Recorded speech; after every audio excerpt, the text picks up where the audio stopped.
And so you have to start to look into first, you start by what is it I'm struggling with? What is it I'm trying to soothe? What, is it not feeling enough? Is it not feeling lovable? And then you start to peel back those layers and start to dig in. Well, start asking questions. Well, why don't I? Where's that coming from? And what you tend to do is run into what we call managers and firefighters. There's a part of you that once that inner child part broke off, we call those exiles. The exiled part is the traumatized part of you that we don't want to be harmed anymore. We want to protect that part. So we put that part in the corner and like hide it in the closet. And then there's this manager party that manages you away from triggering that part. So you gotta negotiate with the manager to allow you to even talk to the little part. Well, not only are there managers, there's the firefighter parts. And a lot of us with addictions, that's the firefighter part. Because now we're not even trying to manage away from the triggers. We're just trying to soothe, we're trying to put out the fire.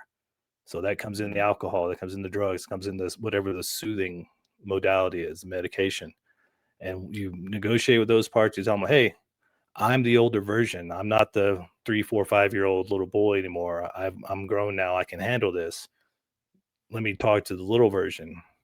You make friends with the managers and firefighters, then you talk to the exile part of you. And what you'll find is that part of you that's doing the best it can to protect you still thinks you're 4, 5, 6 years old, still thinks you're the same age when the trauma happened. And so it's using that same modality to try to quote unquote protect you. So when you go, hey, I'm 40, 50 years old now. I don't need you to try to protect me more. Let me protect you. Let me take care of you. And then you reintegrate that part of you.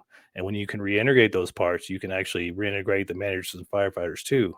So all these parts that we had, when we were kids and we're wild and gregarious and we would had no fear and we go talk to any stranger and we go do whatever we want to do.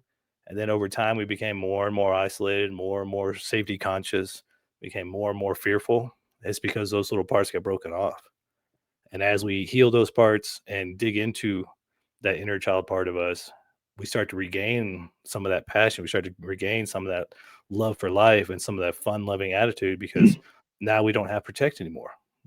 And a lot of times it's just a reality check like, oh, all this stuff I'm afraid of, 99% of it never happens. I'm just making up a story. Why am I making up a story? Well, I'm trying to protect myself. Why am I trying to protect myself? Well, this part of me is afraid that if I do this, this will happen again. Well, that's probably not true. But we don't know that until we start to dig in and start to have conversations, start to re-raise that inner child part of you and reintegrate it. The more we reintegrate, the more we get those managers and firefighters and exiled inner child parts reintegrated, the more whole we become.